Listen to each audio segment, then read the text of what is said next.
Was it? Come this way. Right, Robert Ibbett, great to see you again. Welcome back, 2 years, almost to the date. June 15th. Alex Pines. We have met several times briefing you on Africa. Nice. Oh well, please follow me. We've got teams inside. As well as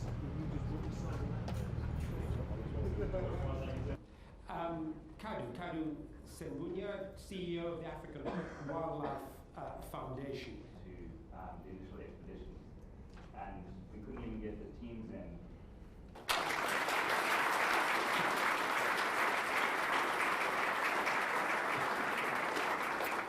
Thank you, Alex. Honourable Minister, ladies and gentlemen, it's a great pleasure in joining you to focus on such an important collaborative goal. This event is the culmination of a great effort by many people to progress the vital mission of demining Angola and putting it back on the map as a tourist destination. Angola has some of the world's most important remaining wilderness that is critical to biodiversity and an asset that should be protected, celebrated, and benefited by its people. The ambition of the partners gathered here to create a safer environment for communities and wildlife for the success of the country is to be applauded. I first visited Chatham House in June 2017 to take part in a scenario planning exercise. Some of you in the room today were here with me.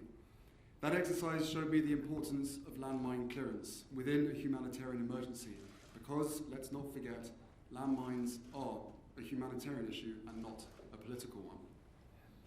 That exercise was especially interesting for me because I had the privilege in 2013 of visiting Angola with the Halo Trust. In Kwando Kabango, in the far southeast of what is a vast, beautiful country, I saw a struggling community in a deserted landscape, unable to make use of the land, yet the potential to turn this land into a sustainable source for its people. In fact, I was told just the other day of the positive transformation in Huambo since my mother walked that minefield all those years ago. What is less well known is the impact landmines can have on conservation and wildlife, and therefore the economy. We've heard how this is especially the case in the national parks and wilderness areas of southeast Angola, including the precious and again vital watershed of the Okavango Delta. This unique ecosystem is one of the great wildlife refuges of the world, enriching its biodiversity for all of humanity. My hope is that through this collaboration, minefields can be cleared, land can be protected, wildlife can be free to return to where they once roamed, and Angolans can reap the rewards by coexisting with the one constant that will draw people in from all over the world, the extraordinary setting that they call home. Angola is an important example of a country leading the way in clearing the remnants of war to secure a better future for its people and its environment. It has been a long journey, one full of heartache and frustration, I'm sure. But now, with the optimism and encouragement from your government, Minister, I truly believe that Angola will become a shining example to the rest of the continent.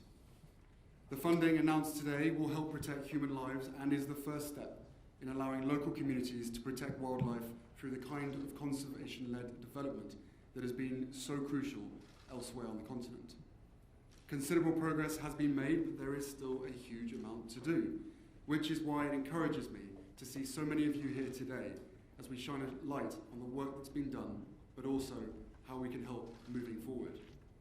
The fact that demining funding has been reduced by nearly 90% over the last decade is pretty shocking, and we hope that today will encourage those countries not to leave a job left half done. As long as landmines are in the ground in Angola, we aren't really giving them a chance.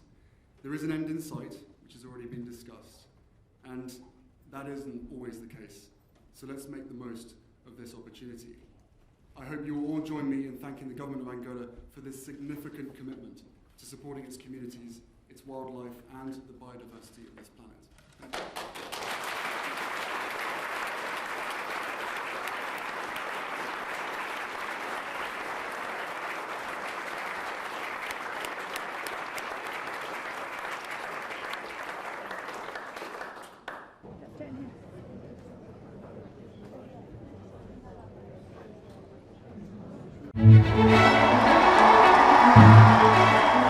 I declare before you all that my whole life whether it be long or short, shall be devoted to your service and to the service of our great imperial family to which we all belong.